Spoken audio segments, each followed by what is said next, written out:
But if we've got it even and there's a uniform distribution of violence, then it'll be better for the women and children, and it can be a safer place for them. And so this is like the birth of a state. Welcome to the Reality Therapy Podcast, where the truth will set you free. Welcome. I'm here today with Tyson Clarke, back for the second time. Glad to have you. G'day. G'day. So we're going to be talking about the focus of this podcast is going to be two books that we've both been talking about. We talked a little bit about each of these on the last podcast. One is Glasser's Reality Therapy, and the other one is Spiral Dynamics. So I'm not sure where you want to start, but I'm okay with going wherever. Well, let's start with the name of the podcast. I like that. That's a good one. Yeah. The podcast name is Reality Therapy, and I named it that before I had read any Glasser, and it's not necessarily specifically Glasser based. It's just kind of the idea that reality itself can be therapeutic. Yeah. But there's something to that in Glasser's work, and I was so moved by this idea where, kind of regardless of what else is going on, you can take control of some aspect of your life. Kind of that idea from Glasser. Yeah, it's very masculine when you think about it, isn't it? It's, puts you in the driver's seat. If anybody wants to get like a summary of it, one of the things that I remember most about Glasser, and I actually went to see him in person when he was still alive, because I was a big fan. I got his book signed. And anyway, the thing that sticks out is, depression has gotten to be a really big industry, I guess. And he wouldn't say you're depressed. He would say you're depressing. And he's not making fun of you. He's not saying you're depressing to be around. He's saying that is an action that you are taking right now because it's the best that you can do with what you got. And let's see if we can find something else that you can do that can serve you better.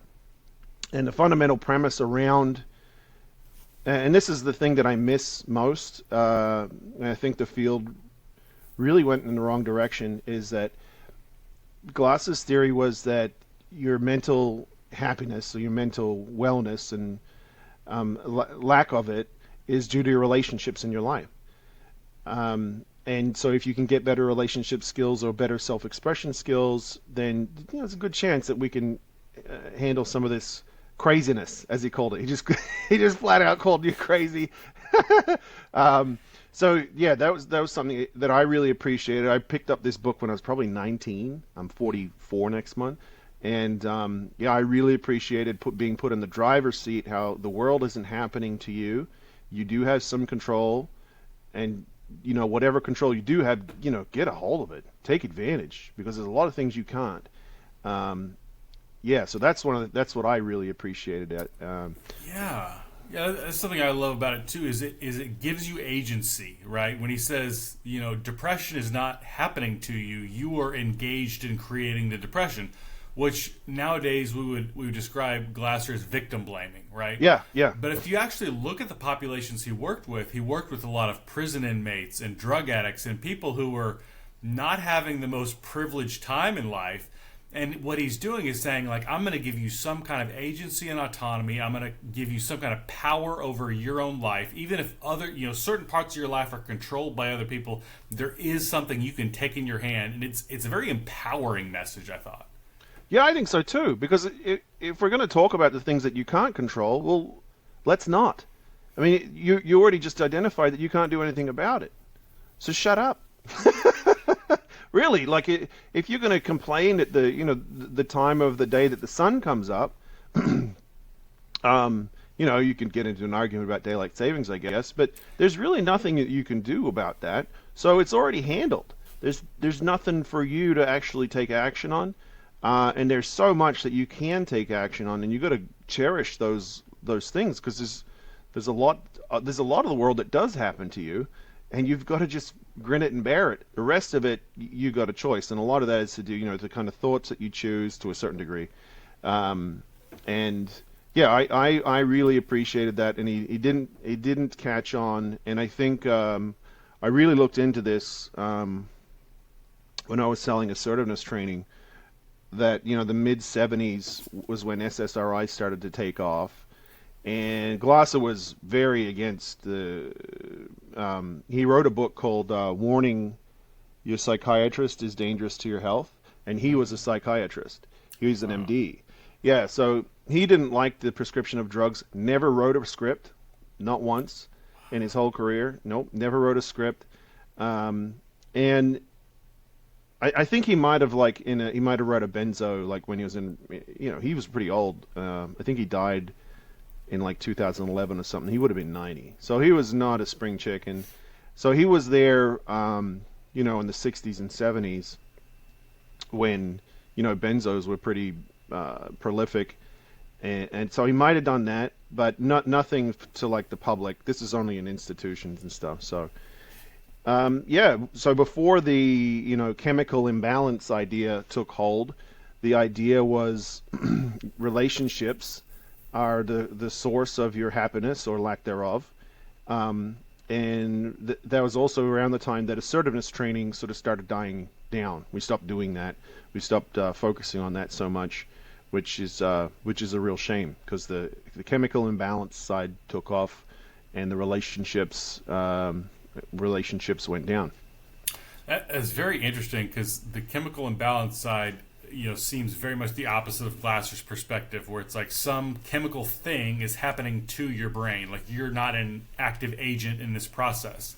And if you look at how serotonin works, to the best of my understanding, it's very connected to your level of sociability, right? How you socialize with others. And so maybe you're isolated, and it is true that you have a deficit in serotonin, but it's not just naturally happening to you; it's because of the isolation, right? And you're acting as though, or like a psychiatrist might act as though this is just kind of some natural phenomenon, almost like catching a cold. You caught the depression virus, right? But there's actually these other inputs that led to that chemical imbalance. Yeah, totally. That's so. I think if you take if you just take the fundamentals of Glasser's theory and apply that, you will find those things. You will find those things. So the Superman pose, you know that if you stand like Superman for like 5 minutes, it increases your testosterone. Like if you stand with your hands on your hips, standing up straight, it increases your testosterone. So if you're about to play a sport or it's Valentine's Day, so if you're gonna, you can stand in that pose, and it's going to increase your testosterone. But also, you will look for things that support the control, or you will come to that conclusion. So one of the things that really disheartened me about psychology was a study I found, and I think I mentioned this last time. Serotonin 5-HT1A receptor sites were denser in people who had a spiritual, like a religion or something. So they were able to suck up happy juice in their brain more. Now that could be their own biology, but they could have been born that way, or they could have made the decision to become a religious person, and that decision changed their brain chemistry or their brain the density of the receptor sites to where it needed to soak up that serotonin in the synapse more than another person who wasn't. We don't have a definitive answer to either one of those, but if you're going to pick one, just pick the one that puts you in control. Whether you are or not, at least you're going to do something and have hope and move in a direction that's going to be beneficial to you instead of sitting there lethargic and sad. I think it really changes your perspective on things, to put yourself in the driver's seat. It's also a very, like I mentioned, it's sort of a masculine therapy. I can't. There's another guy on Twitter that I follow. He's a attachment guy. You know what I'm talking about? Yeah, I think I do. I don't remember his name, but I think I know who you're talking about. Yeah, he's good. And Yeah. he talks about how therapy is not really geared towards men a lot of the time because men don't need their feelings validated. They need power. And so choice theory is a really good idea in that respect because you're in the driver's seat. You're not anxious. You're choosing anxiety because that's the best you can do right now. Let's work on it. You're not depressed. You're depressing because putting a verb on that word. You're depressing because that's the best that you can you can muster with the situation that you've got right now. Let's find some other skills. Do you follow Dr. Perrin on X? Dr. Perrin. No, I don't think I had. He's a psychoanalyst, but he's very interesting, in his commentary on masculinity and doing therapy with men and stuff like that. He's got this story that he kind of occasionally tells, but he's told it multiple times. You've seen Lord of the Rings. Oh yeah. He's the king of Rohan, I think. He's like under this spell, and he kind of comes out of the spell, but he's kind of drained and he's weak and everything. And Gandalf gives him a sword. He's like, you got to swing your sword, right? Yeah. With men in therapy, we can't just sit there for weeks on end processing feelings. Like, you got to swing a sword. Like, you have to feel like a man at some point. You know what I mean? Yeah. You got to be in the driver's seat. And that's we've got to figure out that guy's name. I think we brought him up last time, the attachment guy. But yeah, he was saying the same thing. Is like you've got to find some sort of personal power and stop learned helplessness and get put back in the driver's seat. So that learned helplessness is such a fascinating, because that came out. Who was it? Was it Seligman that came up with that? I remember the experiment. I don't remember the. Yeah, but it started with dogs, where if they thought there was no way to avoid an electric shock, they just completely give up on life. Yeah. Right. But there's certain dogs who would learn, certain coping mechanisms to get out of the shock, and even if they're getting shocked a lot, they're still, active, and there's something in their spirit that's resisting. But if they thought, it's pointless to resist, they just basically give up. And I think people are a lot the same ways. But what I see from so many people is it's like there's so many exits to this cage you're in, and you've just decided that it's inevitable that you get shocked by life. Yeah, that's interesting. I didn't hear about the different types of dogs. I guess I didn't really dive into that one too much. But that sense of agency, and that's one of the so Glasser in reality therapy. I think he had five needs. I tried to overlay them with the big five, and they kind of did a little bit. Yeah. So, and I think one of them is sort of agency, or a need for freedom. That was a big one for Glasser, a need for freedom and love and belonging. And I think those two are a balance all the time, right? You've got your need for individual personal self-expression, passion, excitement, zeal, individual strength and power, self-expression, agency, and then you've got those don't make you feel safe in a tribe, or they don't make you feel belong. They don't help you with the need for belonging, but they what does make you is like your compliance within a system and a tribe. And nobody wants to admit that, especially today, because tribalism gets a really bad name. But we're all part of a tribe. It helps reduce cognitive load. We have to be a part of a tribe. We have to have sets of values and systems because there's just too much. There's just too much world. There's just too much data. I mean, I'm not talking about online. Just like as a human walking around in reality, there's so much data, and you've got to have a system to parse out reality so that that your cognitive load isn't at maximum capacity all the time. You've got to have a system of security, but it is that need for belonging can lead to learned helplessness, because I'm not going to express. You can see this with I think a lot of Democrats today, they're going to be, well, I've got this, I belong in this tribe, but I don't want to say what I think, because then I'm not in the tribe anymore, and that security blanket is gone, which you need. And it's a massive, awesome mental shortcut. But at some point you've got to be in charge, and you've got to take control. Yeah, I think the word in social psych is heuristic. This this mental shortcut, like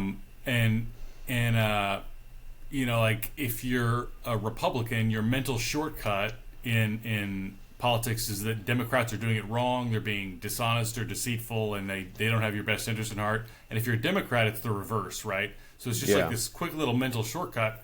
And if you start thinking for yourself, it's nice to kind of like in the West we glorify the individual who's a free thinking person. But the flip side of that, like you're saying, is that you have this massively higher cognitive load. And I'm thinking, because I consider myself politically independent, but it's so hard to even begin, forming an opinion on a lot of these topics. I don't know what Doge is doing right now. I hear, if I listen to Republicans, it's the greatest kind of liberation of government waste, in American history. And if I listen to Democrats talking, it's we're sacrificing all of our power on the world stage because of USAID, all that kind of stuff. And I really I look at little specific data points, but I have no clue. I don't have the economic mind to be able to process all that data. So really, your only way to have like a perspective is to kind of join a team. I think in really like a lot of these big political issues. Well, I guess I would kind of disagree with that. Yeah, I disagree with you on something. Yeah, okay. So I think that somebody that has a really so you want to have the cognitive load reduced, and you want to, you don't need to get that sense of, I think a lot of people do, but I don't think everybody needs that sense of belonging within a political tribe. Um, but I think you can still have the principles that support those tribes. So Mike Pence, he said something really great, and whether you believe with him or not, he's got these nested ideologies and a hierarchy of them. So he said when he was running with Trump, I'm a Christian, a conservative, and a Republican in that order. Ooh, okay, I like that. Yeah, that's clever, right? So Yeah. imagine the cognitive load that he has reduced just by belonging to those structures, and having a hierarchy of if republicanism or being a Republican conflicts with conservatism, I'm going with conservatism, and if conservatism conflicts with being a Christian, then I'm going with being a Christian. I And you like don't need that. to agree with any of those things, but that sort of nested set of ideologies and being cognizant of them, so that then you can consciously parse them out and pit them against each other instead of just belonging to them unconsciously and making it your whole identity. I kind of consider myself politically homeless too, even though today I'm very much on the side of Republicans. But I know that we're having this shift back towards healthy masculinity, and it's going to go too far. Yeah.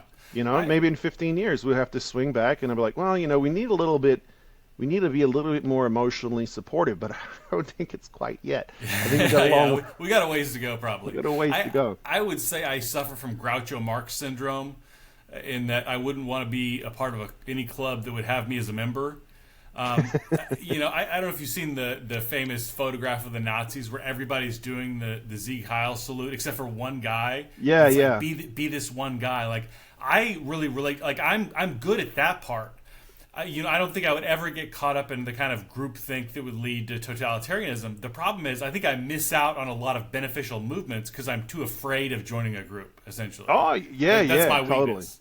Well, I think that a healthy discourse is people like you going, oh, that's interesting, and not identifying with a particular doctrine. So I call myself a non-theist, not an anti-theist or an atheist, just a non-theist. Like I can look at this religion and look at the results and see how it affects the community. Because You that's describe all. yourself as agnostic? It depends on what you define. Is that like I haven't picked a team yet? Like, I don't know if God exists or not, basically. Oh no, I definitely believe God exists. Oh, okay. Yeah, I just don't believe that in any of the narratives. None of the narratives Okay. are good enough Okay.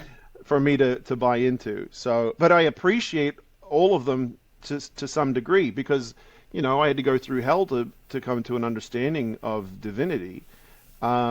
And I appreciate that a narrative is a fantastic shortcut to get you there. And if that's what helps you to put yourself in the universe, and it's helping you and it's helping your community, and it's a good thing, and it does more good than harm, then I appreciate. I bring my kids up Catholic. I don't know if it's going to stick, but I appreciate a lot of the messages. But I'm sitting there in church going, yeah, no, no, no, yeah, like Yeah. no, no. Yeah, but I don't identify as one of them because I understand identifying with anything is going to make you very biased, and you will lose that objectivity Yeah, in the I process. I'm a Christian, but I also believe that basically every religion or belief system has in some way been inspired by the divine. But when it goes from inspiration to writing it down, it gets corrupted. Like Absolutely. and Yeah. you see this very obviously. It's very like obvious for us to see in the older religions, the ancient religions, where it's like I had this encounter with this thing that's much greater than me. Well, what does the Yeah. thing want? And you think about it, like I think he wants to have a bunch of sex. Yeah. It's just that's kind of how the ancient religions thought about things, and Yeah. you kind of see this like corruption of that spiritual messaging in pretty much any faith you go to. Yeah. Well, this is probably a good segue into spiral dynamics Yeah. because the the early religions were what they could do with the level of consciousness that they had at the time on how to put themselves in the middle of the universe. Like what are we doing here? What is this all for? Um, and the early ones usually, like a lot of them, involve snakes. Um, and a lot of primates are innately afraid of snakes. And I always thought that was interesting because what's the point of coming up with a god if he's not big and scary and on your team? So you imagine like you're sort of I guess very simple survival based tribe, and then one day somebody's son says, "Dad, why is the river shaped like that?" And the Aboriginals would say, "Well, mate, that's the great rainbow serpent came down and he like slithered through here, and it made the water go like that, and it made a big dent because it's so big, and the rain came down and filled it up." And that's the serpent is responsible for everything, the air in your lungs, but don't fuck with him. Don't mess with him because he can mess you up, and he's on our team. And so it's a great way to reduce cognitive load in people, to give them a place in the universe. And those first two stages are the first two stages in spiral dynamics. So Do you think that's the first great spiritual myth, or I don't know where like Aboriginal Dreamtime, where that would fit in, or yeah, that's what it was. Yeah, oh, that is rainbow. that is Yeah, okay. rainbow serpent. Yeah, All right.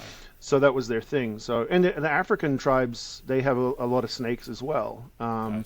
The snakes are in Central and South America, it's more like a flying snake, like a flying serpent. The Norskies don't have a lot of snakes, so Well, different environment, different yeah, geography. the Scandinavians, they're Norse gods. They didn't have a lot of snakes. The Chinese obviously had the dragons, which is sort of snakish. Yeah. The Native Americans were more about spiders. I think was one of their. I think you can correct me. I'm happy to be corrected, but I couldn't find any examples of snakes. But like those two stages, the first two stages of spiral dynamics. So you've got your beige, which is survival. So you're just picking up a rock and seeing what crawls out for breakfast. And then your second stage is, where does my delicious crawly thing come from? And that's when you start having not a religion. That's much more complex, but you have the second stage, which is mysticism, or the big scary gods, the mystic gods that I've got to use to make sense of the world and give me a place. What's the difference between mysticism and religion? So a religion is more militant. It's organized. It's there's structure and formation and dogma. And purple meme in spiral dynamics is more like what you see with the woke left, right? It's just like this big scary. Oh, we don't have a doctrine. We're gonna call you a blasphemer, and we're gonna kick you out because you don't belong. But we don't have a rigid set of, if you just look at the flag, that ever-changing flag that's probably done now, Yeah, yeah. right? It's like no. So they haven't figured it out. They haven't figured out what their religion is because they don't want to call it that because they're anti-religion. So It's kind of interesting though because they market themselves as the most advanced form, right? We're postmodern. We're beyond the modern world. We're more advanced, more humane, kind of like a higher evolved stage than you kind of lowly people. So on one sense, on a theoretical stage, they have this what seems like a highly evolved ideal, but like on a gut level, it seems like very primitive in that sense of just like cast out the heretic. yeah, well, the hard part for people to sort of understand with spiral dynamics is that it's a value stack of memes. So most people who are woke are consciously operating in green meme. So they're thinking very with great complexity, and but with yeah, that postmodern, nothing has any meaning. There is no, reality is is ever changing in information, which is true. But then, you if you say that you're past the idea of these lower levels, you're already lost. You're at their effect. You're at their effect. You're going. So when Mike Pence says I'm a Christian, a conservative, and a Republican, he has those nested ideologies, and he understands consciously what they are. But the wokies can't. They can't do that because they refuse to acknowledge the more primitive levels, which makes them at the effect of them. Because we all have them. Yeah, We all have them. yeah, Humans have created 10,000 religions for a reason. There's a yeah. piece of brain real estate in there that needs to be fulfilled. At least most people buy that. So, Interesting. You see this with masculinity in a sense with the left, where it's like you need a certain type of masculinity, like a survival level need of masculinity to fend off predators, to go hunt for food, kind of thing. You need this type of masculinity, and there's a certain contingent on the woke left that says like we've transcended beyond that. We don't need. We can kind of emasculate that aspect of our society. We can kind of neuter that element of people and kind of move beyond that, transcend that. And yeah. it's like the structure kind of collapses without that as a more of a foundation. Yeah, it's like we think we've evolved past our own biology, and it's silly. Yeah. But you know what? If you didn't live in a really great place that was largely nonviolent, you wouldn't be able to have that thought. You wouldn't be able. So it's a really encouraging thing that they think that. It's frustrating to everyone who has to protect them from their own stupidity or from actual danger. Yeah, it's very hard to protect people who hate you for being able to protect them. Which is, very paternalistic. It's just, you're just a father to all, all these people. Yeah, It's also something else is part of this is due to the abundance that's given to us by the capitalist system gives us enough leisure time to debate why we should move beyond the capitalist system. If you're on a farm doing backbreaking labor for 12 plus hours a day, you're probably not diagnosing microaggressions and worrying about misgendering. You know what I mean? yeah, yeah. Isn't that interesting? I see that because my dad is a man, and my mom is a woman, and my dad is very quite conservative, especially considering he's Australian, and my mother is very not. She's much more left leaning, and I grew up with both of those ideas. My mother is like me and will talk your ear off. My dad doesn't care to talk at all. But it's funny that the masculine, men have an average of 7,000 utterances a day, and women have an average of 21,000. So by the time the blokes have come home and then mum wants to discuss and debate politics, then the blokes are like, okay, yeah, whatever. I know I've got to do the shit. I've got to wake up and go to work and fix all the problems tomorrow, whether we agree or not anyway. So, yeah, whatever you want, whatever you believe, whatever you say, cool. And I see a lot of that, and it's sort of anti-masculine to debate. They should be out, breaking heads or lifting heavy things or, chasing a mastodon. But it sort of has to come from, it sort of has to get to the point where masculinity can debate. And so that's what, the Renaissance men that sort of founded this country are pretty amazing people, and we kind of need that again. The guys who can, survey the land and set a bone and cook a roast, but also debate politics. I think there's, I could be off base here, but it seems like there's a certain contingent of feminists who decided that the way we debate and discuss things with rationality at the forefront is not fair because it gives an advantage to men and kind of strips away the more emotional advantage that a woman might have. And so by kind of predicating every argument on how in touch you are at a visceral emotional level with your level of victimhood, it shifts the balance of power. It shifts the playing field kind of away from men and masculinity in that sense. Well, I mean, only if you let it. You can always have control. There is always an opportunity there. Especially if you identify it. If you just say, look, I watch debates all the time, and one of the things you can say in that is like, look, I understand you've got a lot of emotions about this thing, and that you've been victimized, and that's terrible. I'm not trying to take away from that, but that has nothing to do with what we're talking about. That we're talking about a logistical thing here. You're bringing up 1,000 different points because you have an emotional bias towards this thing, and because the reason that you're ignoring all of my data points is because it doesn't fit with your narrative, because you are you've got some confirmation bias here. You're not accepting new data. We're not trying to get emotional here. This would be, whether you were victimized or not, we would still be having this discussion. I think that in part depends on what environment, what setting you're in. Being in like a classroom in academia, if it's 20 against 1 and someone says rationality is racist, right? Are you going to be the one person in the class says, hey, right, racist here, I support rationality? I probably would, mate. I probably would. These days, especially, I don't give a shit anymore.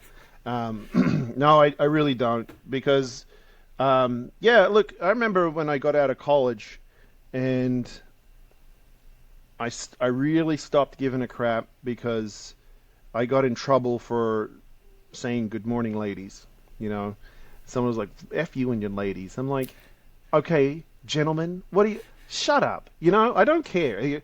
I will call you a woman or a lady, and I will do it as politely as possible. I will call you what you want to be called, but I'm not going to police myself anymore because the rules are different for everybody, and if you're going to get that upset over something where clearly I don't mean any harm, I don't care, right? I've run out of patience for giving a shit about that sort of stuff a long time ago.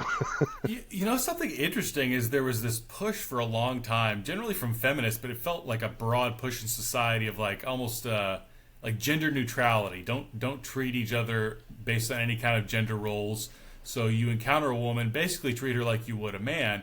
And it seems like there's been a big shift in women saying, no, please don't treat me like a man. Like I want to be treated like a lady, Yeah, thank goodness.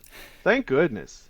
One of the books that really influenced me as a young man was it's probably been discredited a billion times by now.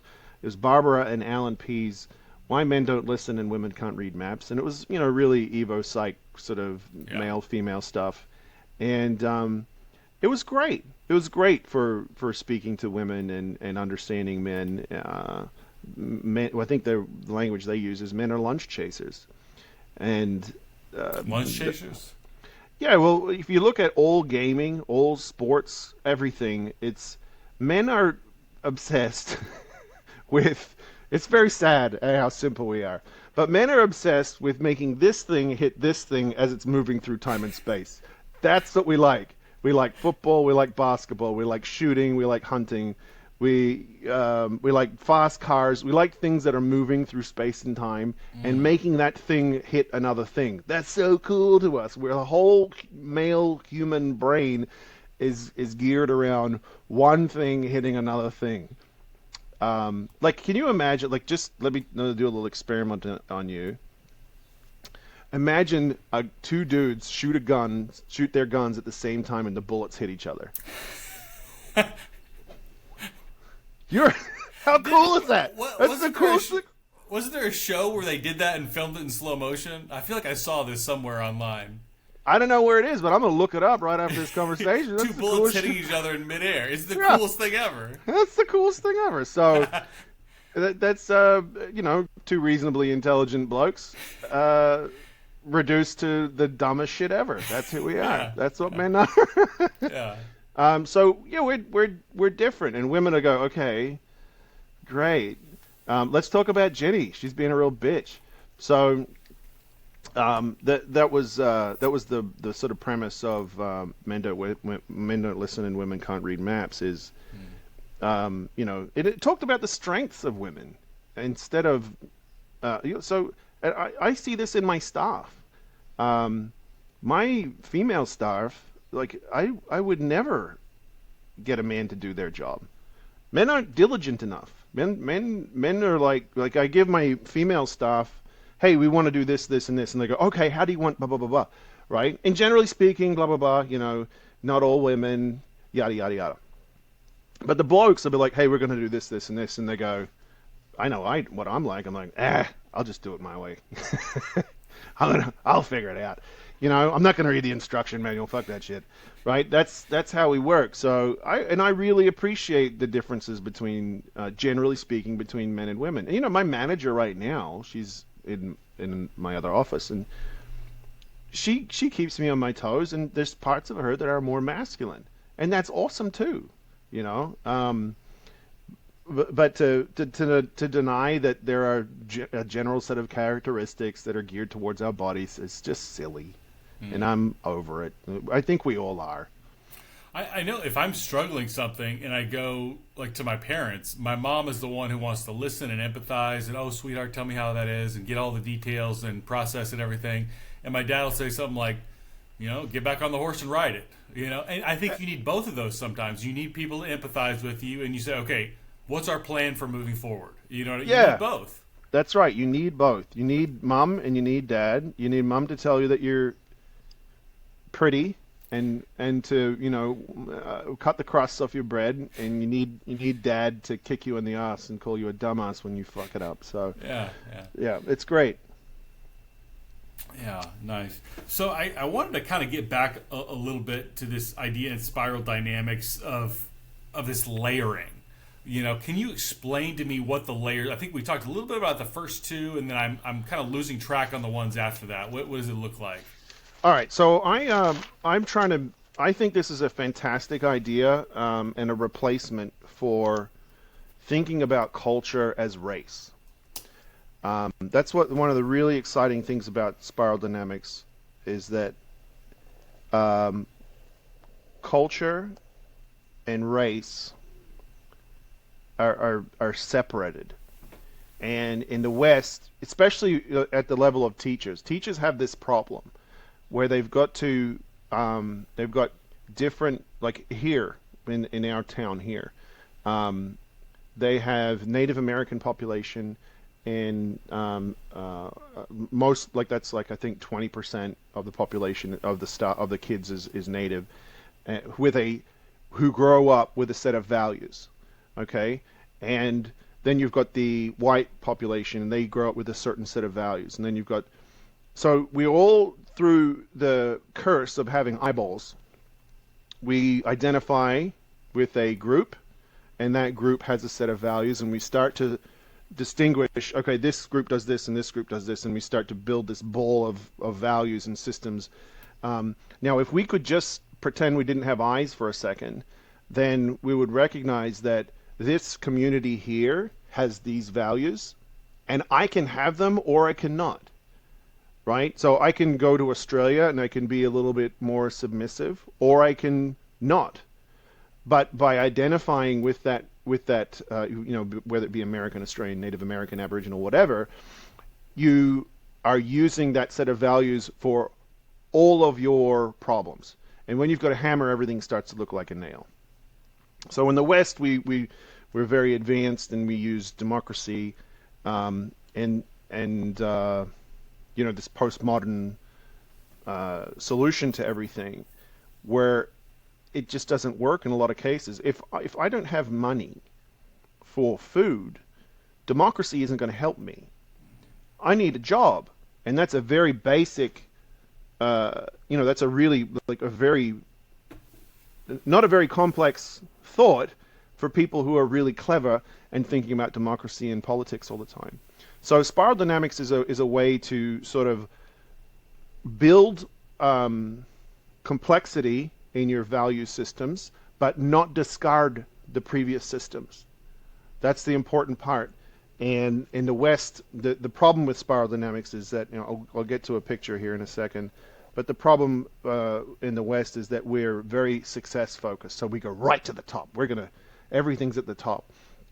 And most problems don't occur at the top. Most problems occur at the really basic level. So I'll go through a little story here.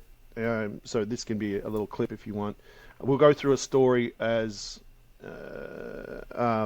how a little tribe evolves, and we'll go through each of the stages of the spiral. So we start off. We got a little tribe, very simplistic tribe. They're just existing together, a bunch of people existing together, and they're surviving. And they, my thing is, they pick up a rock and they see what crawls out for breakfast, and they wake up the next day and they're surviving. But there's no structure to anything. They're just making it. And then one day, the father and the son are walking along in this tribe, and the son says to his dad, "Dad, where does the crawly thing come from?" And anyone who's got kids knows you just have to make up an answer because the questions won't stop. So a lot of the times we'll come up with, and there's been 10,000 instances of this in human civilization where we just, it's the man in the sky, or it's the giant snake, or it's the spider, or it's the dragon, or it's this deity, this big scary thing in the universe that, because it's a big scary world, we're going to pick this thing that we're naturally scared of. And a lot of the times it's like the basilisk from the Chamber of Secrets in Harry Potter 2. Right? So it's this giant snake, and it's sitting next to you at the table, and you don't know what it wants, but it's there for you.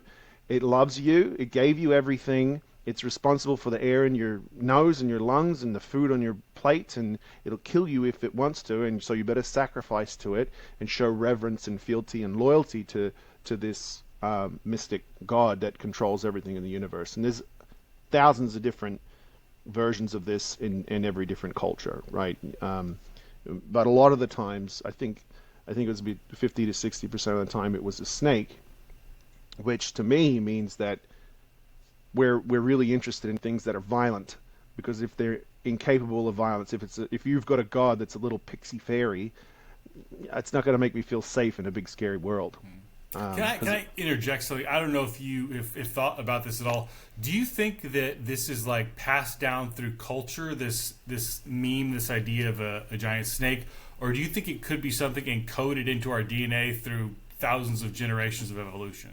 Well, a lot of primates are naturally afraid of snakes. Yeah, I saw Peterson talking about this, and it's not all of them, but a lot of primates are just innately afraid of snakes.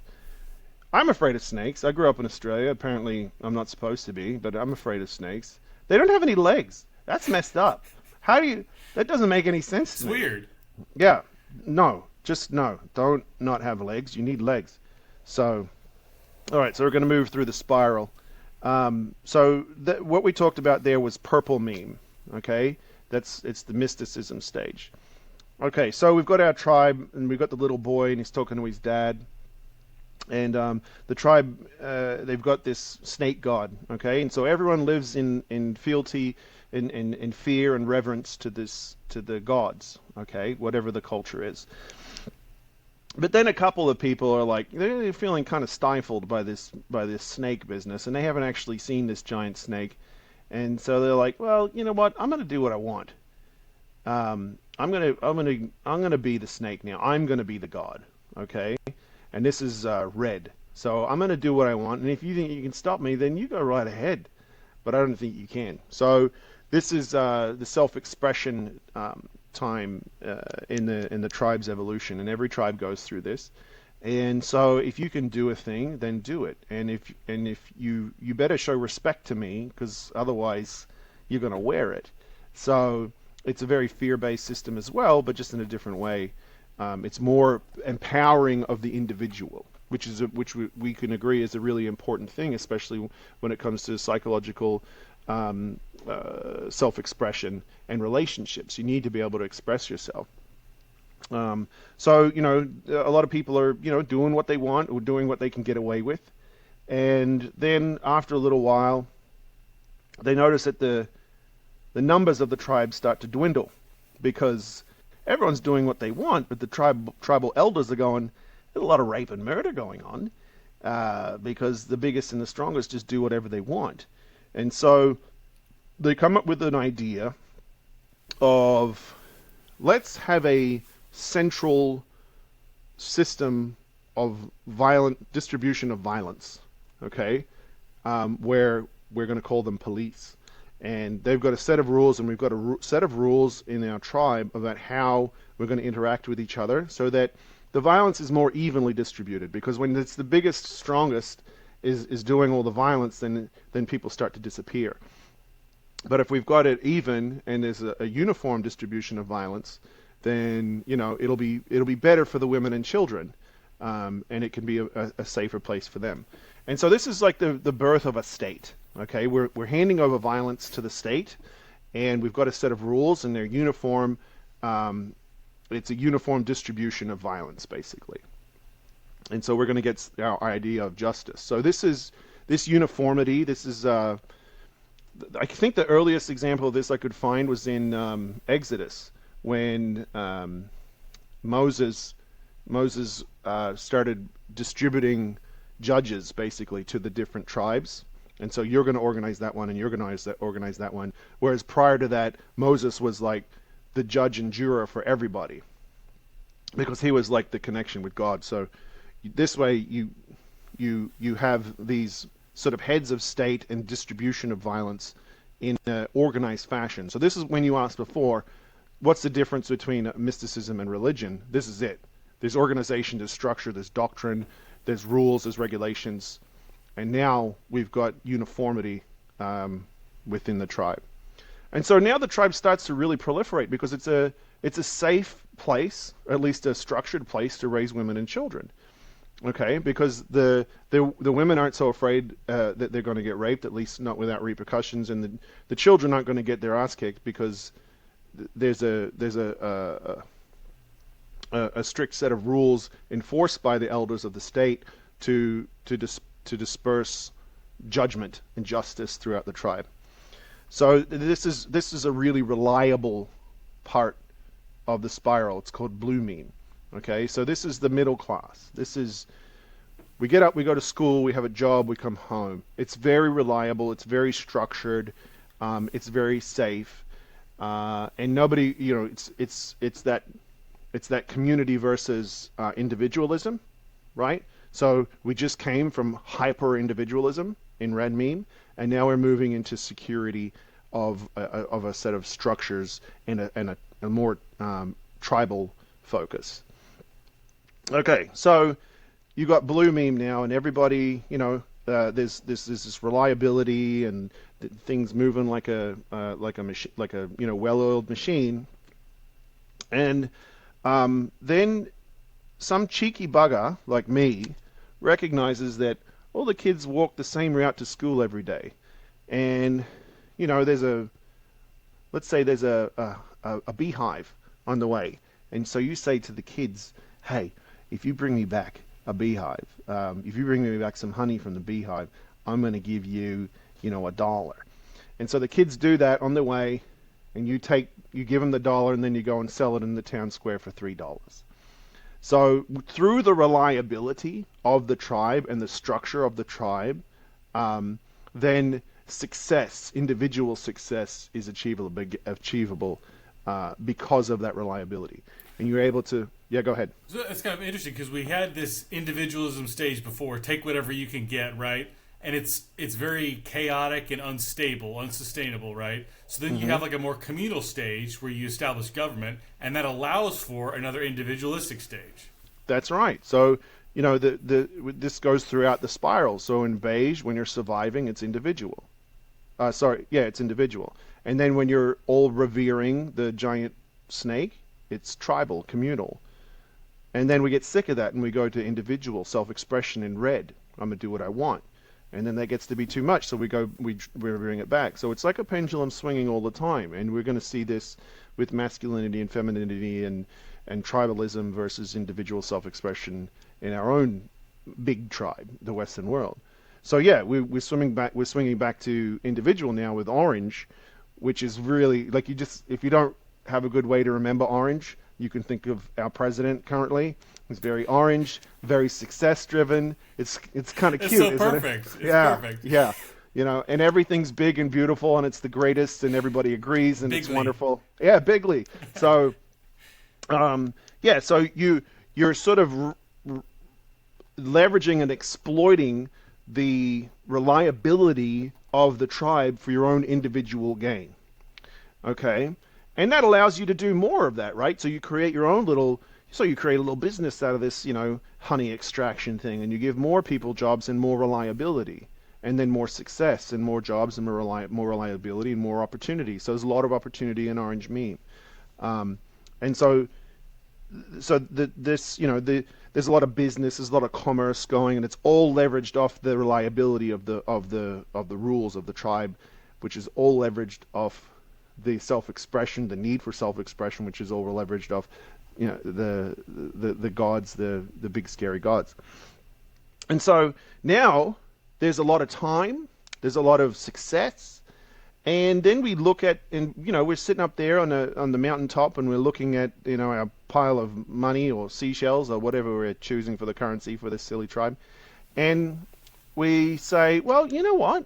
When we made the rules about uniformity and distribution of violence, this color of people wasn't considered a person, right? So we're going to go back and we're going to look at this blue meme when we made all the rules about the state, and we're going to look at that and we're going to adjust it for a more modern way of thinking, because these people are people, but they're not treated as people.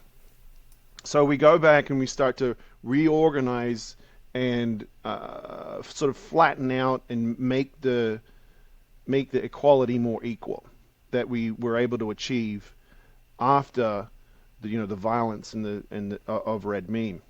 So this is called green meme, and this is a really good thing. So the 1964 civil rights movement is very much in line with this. We're like, hey, dude, or even the Civil War, where we're trying to give equal rights to black folks in America, so or in slavery. So this is called green meme, and it goes back and it has to reorganize blue meme but it can only do that based on the success of orange, right? So it's always, there's all this complexity going on. But then green meme goes too far as well. So it's like, well, I'm successful, but what does that even mean? What is success really? I'm successful because I managed to, find an opportunity and exploit those children on their way to school while they're just trying to get an education, and I made money off it. Oh, I'm so awful. But that man on the side of the road with a needle sticking out of his arm that's sort of drooling into the gutter, he's successful by his own definition. And so this is where you start to enter postmodernism, where I have enough success to where I'm losing meaning. I'm losing meaning consciously. I am not tied to the pain. Frankl would say this, like, the pain is what helps you to gain that meaning. But when you become that far removed from it, and if you talk to successful entrepreneurs who used to be Republicans or sort of right-leaning, they will say, yeah, as you get older and you get more money and more success, and you're further removed from all the effort that it took to get to where you are, you start to lean more socialist. So this is just a natural swing of things. Something else I've noticed, to interject real quick, is a lot of these, super high net worth CEOs, they're into like extreme sports and jet skiing or mixed martial arts. It's like they have to create these artificial threats in their life to generate excitement because they beat all of the natural threats. Yeah, sure. Uh, orange meme is like there's a lot of energy there, and there's a lot of testosterone there, and it's winning. It's all about winning. Um, but if you want to retire that part of yourself, then you're going to look to others. You're going to look to the tribe. You're not trying to get that rush anymore, Mm. and you're gonna focus. And I'm naturally more a communal person than I am an individual person. I'd rather work with other folks. I just have a hard time with it. I'd rather work in a team. I love team sports, but they don't always love me back. Yeah. So, um, but yeah, so now we've got a little, I don't know if you can see this, but there's a meme stack there. So we started at beige and went to purple, red, blue, orange, and green. And spiral dynamics as it exists right now is just like a stack. Like it goes like this. And funnily enough, because in the West we're obsessed with success, we're very orange green meme. We go, no, no, no, we're all about that green. Okay, we're all about that green or that orange. I want that. I want that money. Actually, there's another tier here. There's a second tier, and the problem with talking about the second tier, which is yellow and turquoise, I think. The problem with talking about it is that there's no problems there. Mm. There's no problems, and because the Western world is obsessed with success and being at the top, we go, no, I'm second tier. We identify with that. And that's a problem because we reduce the importance on the fundamentals of beige, purple, blue, red, orange. Can So, you in some kind of concrete way like apply spiral dynamics to what we're seeing right now in American politics with you've got I'm assuming the woke left would be like green and yeah. then orange would be the orange man. Like how is that Yeah. playing No, out right now? yeah, perfect. So you've got the middle class, which is blue and orange.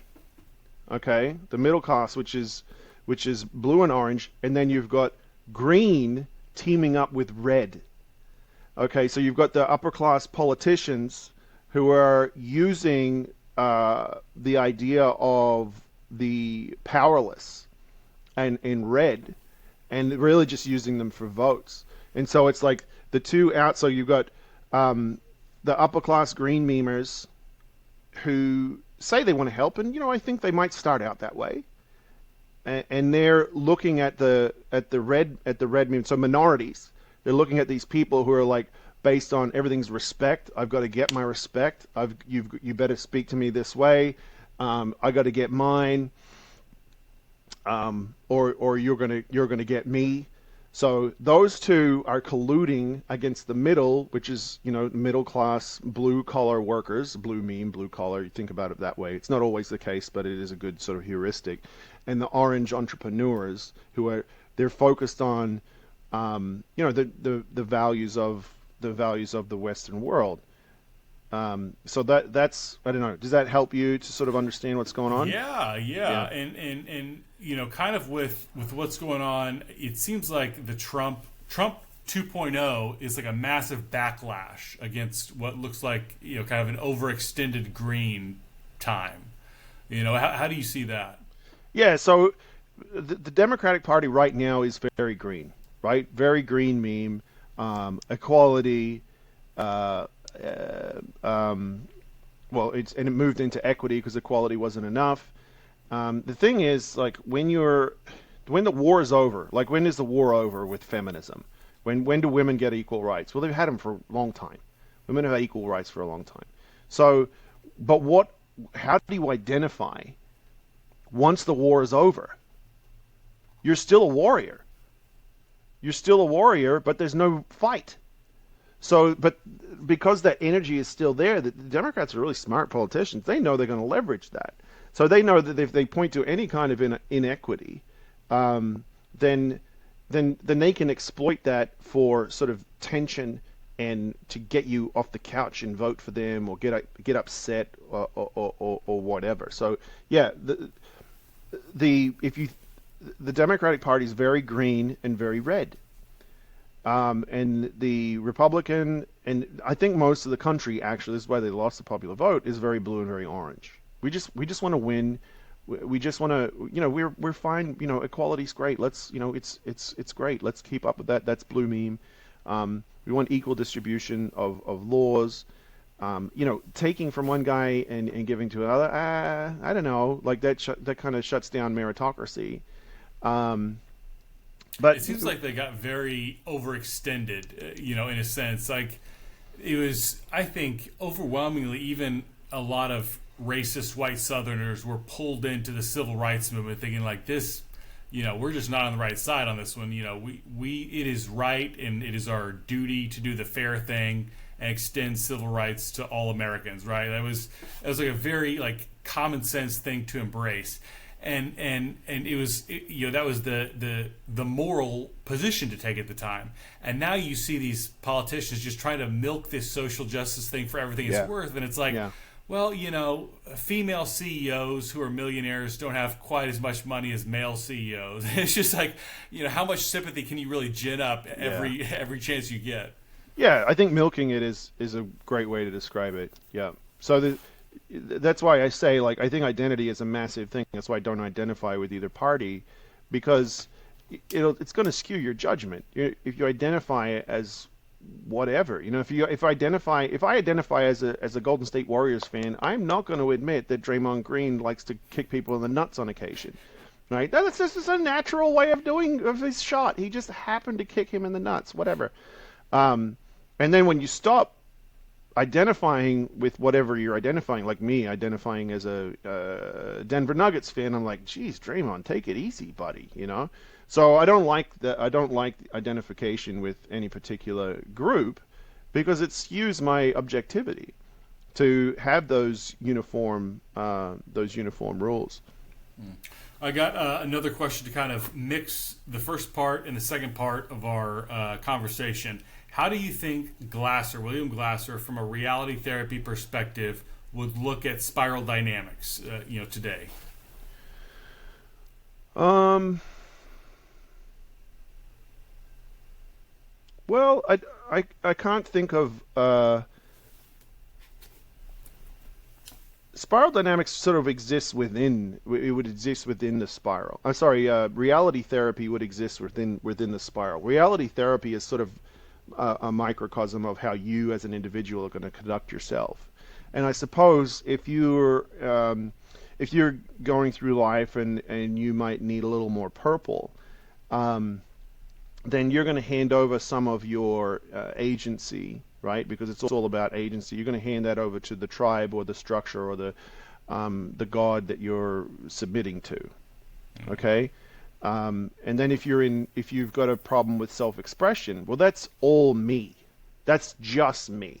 If I need to say something to my spouse to better our relationship, then I can't hand anything over to the tribe. There's nothing that's the community can do here. This is just a me problem. So I guess it's just a sort of way to migrate throughout the spiral. So I would say, like, if you're if you want to look at reality therapy or choice theory, which is they're different things. Did you know that? I didn't know Yeah, that. yeah.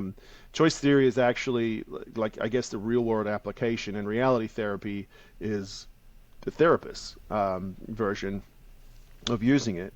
But yeah, if you're going to use choice theory as an individual in your life, then you're going to recognize, okay, I'm in a state now, in a position now where I actually have to hand over control to this organization or this party or this religion, the state.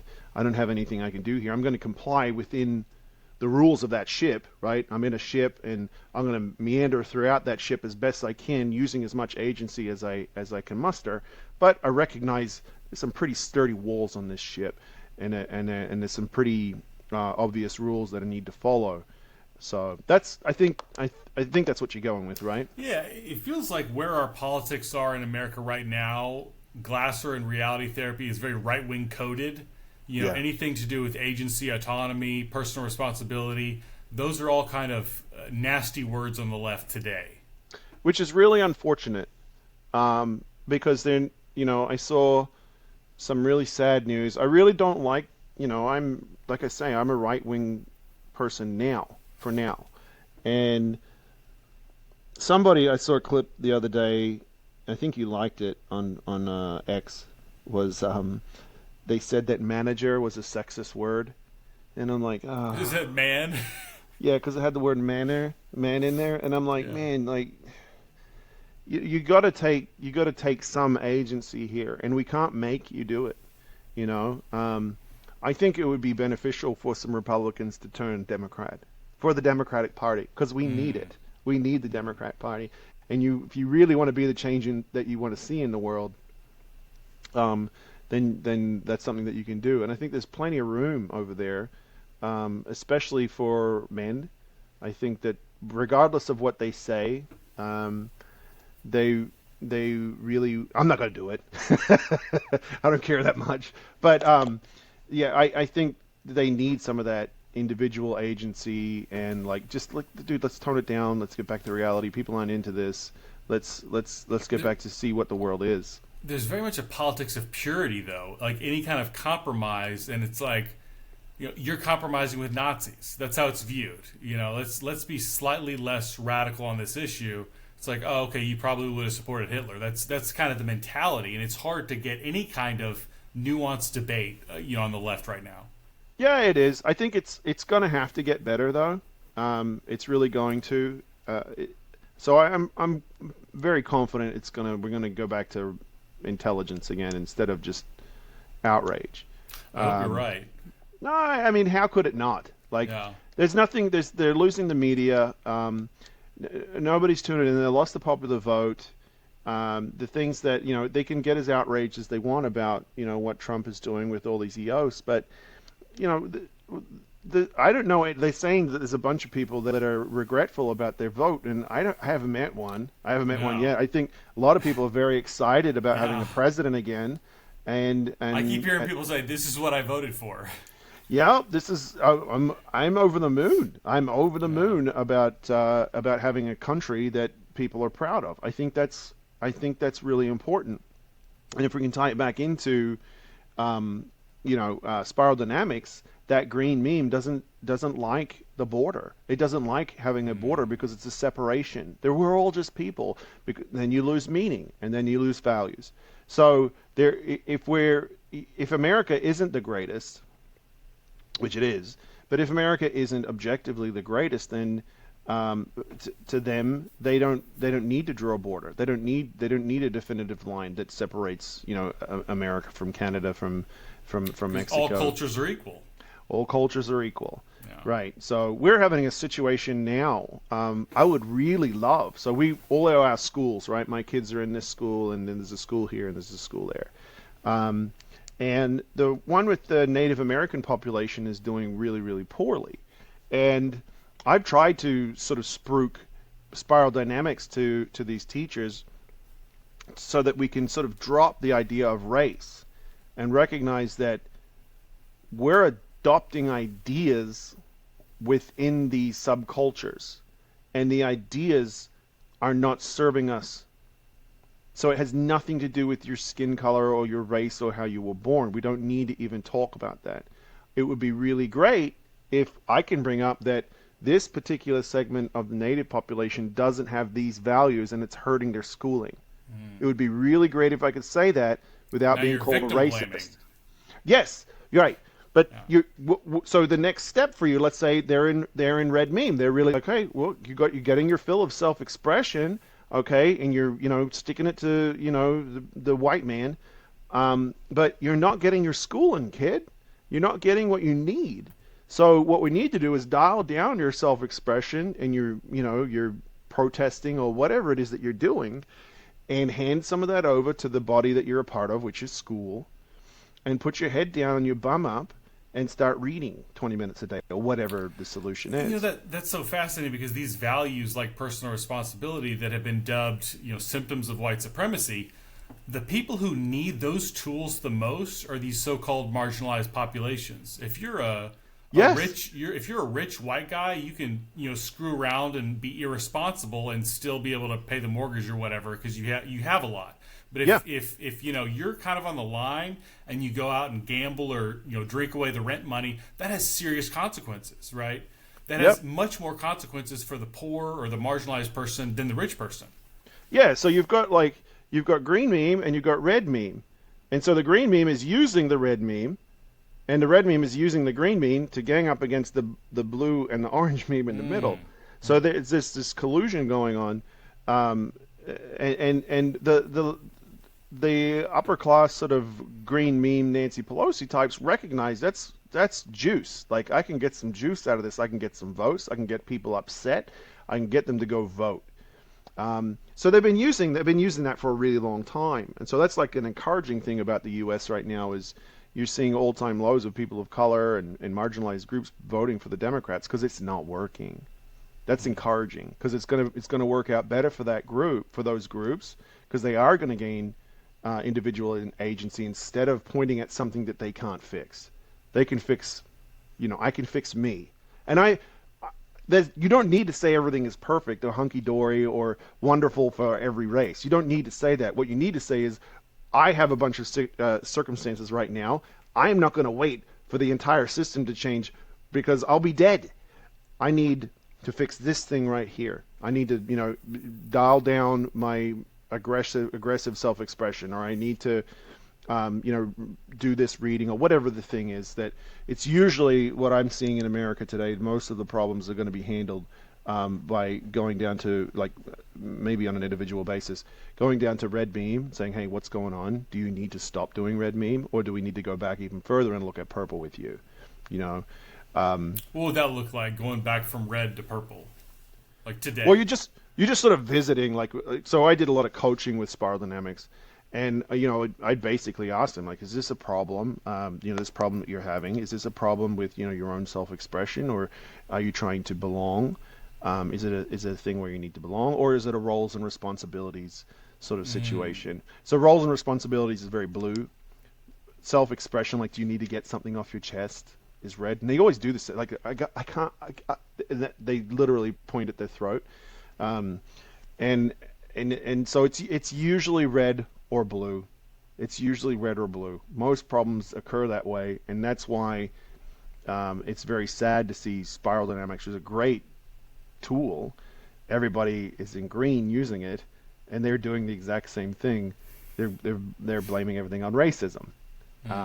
So yeah, it's sad. So I think it needs to be, really explored because it is the way, is the excellent way to use color, which humans are obsessed with, right? Use colors to separate intelligence and values from race, because race is neither intelligence or culture or intelligence. It's just skin. There's no solution there. There's culture involved with it in relating to that group, but if it's not serving you on an individual or communal basis, then we got to kind of evolve. We've got to look at that and adopt some other values. If you look at the Smithsonian, remember that a few years ago they brought out that poster that objectivity and being on time and all that's white supremacy. White supremacy, yeah. Right. It's all blue meme. It's all blue meme stuff. Yeah. So you've got, if you look at the African American population in the U.S., they weren't allowed to evolve past red. The blue meme didn't allow them to because the laws didn't allow them to at the time. Okay, and so thank goodness for 1964 civil rights movement and the end of Jim Crow, right? Because that it sort of lifted the lid so that you can. But if this is interesting, if you think about the most success any group of people has ever got out of self-expression, it's the Black American community. They dominate sports, music, the arts, music, everything. Yeah. You think a rap music shouldn't exist. It's so crazy that that's an actual thing, but it is, and it's so impressive as an art form. Go ahead. You talk about these blue meme values that are coded as white supremacy or labeled as white supremacy. What's interesting is there's so many black parents who are like, what are the white kids being taught that allows them to become doctors and lawyers? That's what I want my kids to be taught. It's like, if this is a pathway to success, I'm not going to, deprive myself of that or deprive my kids of that, Yeah, yeah, and it's real basic like things that will make a community run, which is a blue meme, right? Yeah. Reliability, objectivity, same rules for everyone, being on time, doing what you say you're going to do, having integrity. It's just those things, just those things. And so, but dude, I've seen this in the Aboriginal community where a kid will really buckle down, and my mom too, because she taught in Aboriginal communities. An Aboriginal kid will really buckle down, and all his mates will say, "Oh, you're just trying to be white." So it's like intra-racism is way more prevalent than like extra racism, where you got someone from another group. It's way more prevalent. You see that in America too. Oh, you'll see it in every culture. That's what I Yeah. love about spiral dynamics. Is like you can take any culture, right? Any group of people, and you can eliminate race by looking at the values that are being adopted. So in America, you see it too with the whites. They use white guilt. You got to be a good white person. Be a Yeah. good white person. Do this thing, and so they guilt you into it. So yeah, every race, every culture is going to do the same thing. And if you can sort of zoom out and shed race as your sort of barometer for culture, we're gonna be able to make some moves. But as long as we see this black person has this set of values, that's absurd. It's so silly.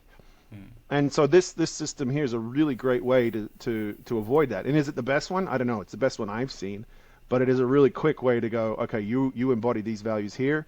If you want to get to here, let's talk about these. Yeah. Yeah, that's fascinating stuff. One more question for you. Yes, sir. What is something that we're not focused on that we should be talking about? You and I? No, just generally in society. Oh, that's a tough one. What should we? Um. Oh, a big one is wealth creation.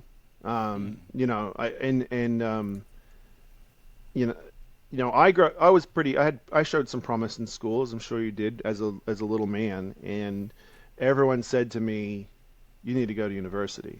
And so I was like, "Okay." And so I did that, and then I got my degree, and nobody cared. All right. Now I think a lot of people are sort of wising up to that. I can pay for my kids' university. I am not going to, because no, I'm not. I'll buy them a house, right? An asset that they can manage and gain responsibility that way. But if they want to go to university, they need to have a plan to pay for it. Whether it's get a athletic scholarship or academic scholarship or whatever. But if you go into university without a plan to pay it back, it's not a plan. It's not you're not doing it, and I'm not doing you any favors by giving you an extra 4 years of whatever. Oh, in a lot of cases, it's an adult daycare. Yes. Yeah. Especially now, dude. Like, Yeah. especially the way university is now. When I graduated in 2005, I was standing next to numpties who had a similar last name to me. Not super intelligent people. And I'm like, God, they got the same piece of paper as me? It took me 4 years to figure this scam out? Jeez Louise. Because they were dopey people. And I was walking away with the same piece of paper as them. And so I realized, like, okay, this may not have been the best move, but I had to take responsibility for it, right? It was my move. It was my it was my move, my mistake. I had to move on and get on with my life. I could get upset about it for the next 20 years if I really wanted to. Luckily, it was paid for, but I didn't think about that. I didn't think about how it was paid for, because it was. So I took psychology. I wasn't, wasn't super. I was thinking about maybe being a psychologist. I was like, I don't know if I could listen to people bitch about their problems all the time. But then, my wife, she had a plan. I'm going to be a nurse. I can pay that back easy, and she did. Yeah. So, It seems like the psychology knowledge and skills have helped you in like corporate consulting a little bit. oh yeah, yeah, totally, totally. But it wasn't like I didn't go into it. I didn't go into it with a plan to pay it back. I just was interested in psychology. And that's great. That's a really nice luxury to have. A boss will paid for it. So, so if my kids, I'm their um, education that I can help them with is financial education. Okay, and that's going to give them a massive leg up, and nobody really talks about that. Yeah. And teachers are not well equipped to teach that information either. They don't. They're teachers, so it's very hard to listen to a teacher talk about wealth creation. So that's probably the biggest one, man. Is because as soon as I was out of college, that's what I started studying. I got real deep into it, Rich Dad Poor Dad, and the monetary system, and how it all works, and recognizing that I'm never going to be a big player in that game, but I've got to recognize what the game is, and I got to work. I'm doing this Dave Ramsey course through my church right now, and he's got this financial calculator on his website that's so fascinating. It's like if you set aside X amount of money per month, from now until the time you retire, and it's like you start to see it in practical values. Like, okay, if I set aside money, I can easily retire, as a millionaire. Yeah. And you start to realize how compound interest works and how the stock market works and things like that. And if you have no knowledge of that, saving money doesn't make a ton of sense. No. I agree, and I and there's a million guys like this. You got Dave Ramsey, you got Kiyosaki, who's really against Dave Ramsey. Yeah, and I'm probably more a Kiyosaki guy. I'm You're like a business owner though. I'm a business owner, mostly real estate. Most of my wealth is in real estate. Yeah, I go really hard on real estate. It's the least. Look, it's not fair. It's not a fair tool to I'm in stocks or I'm in real estate. I don't like stocks. I don't have any. I got into precious metals in a big way, but that's just because I studied a lot of the history of money and how it works. So yeah, but I haven't made any money in precious metals. That's my savings, right? I put a bunch of I can't spend it, which is great. But yeah, so I'm mostly in real estate because it's just the easiest way to, if I went to you and I said, look, this house is worth $300,000, I can get it for 120, and I got to spend 50 on it, I got 170 debt on it. It's hard to lose. The real estate market has to drop 50% for you to lose on that. Yeah. So you can find a way. It's not foolproof. Yeah. And I have found a way. I went broke in my late 20s. Buying real estate because I mistook buying real estate for, I don't know, for my ego. But if you're in love with the numbers, it's and you do it right and you stick to it and you've got a plan and you manage your cash flows. You treat it like a business. You just treat it like a business. It is a business. Then that's my main thing. But Dave Ramsey would not approve of what I'm doing at all. He's done a little bit of real estate, but he's more of like a stocks guy, mutual fund kind of deal. Yeah, he's a cash guy, and I don't like. And he's a no debt guy. Yeah, he's not big on debt. No, he hates debt. So I'm the opposite. There's a guy whose strategy I basically follow. His name is Dolph DeRuse. He's he's got a really cool story. He's never had a job. He's never had a job. He did his first real estate deal when he was 17, and he's got a degree in engineering, but he's never had a job. Very, very wealthy guy, thousands of properties all over the world, travels, looks at property, buys it. That's very cool. Yeah. Fun stuff. Well, thank you for coming on. If you'll wait just a minute till the upload finishes, I enjoyed our conversation. It was fantastic as always. We'll have to do this again sometime. Yeah, mate. I'm happy. Yeah, I don't get to talk about spiral dynamics or reality therapy much at all. So yeah, these are fun topics. Yeah. All right, take care. See you, mate.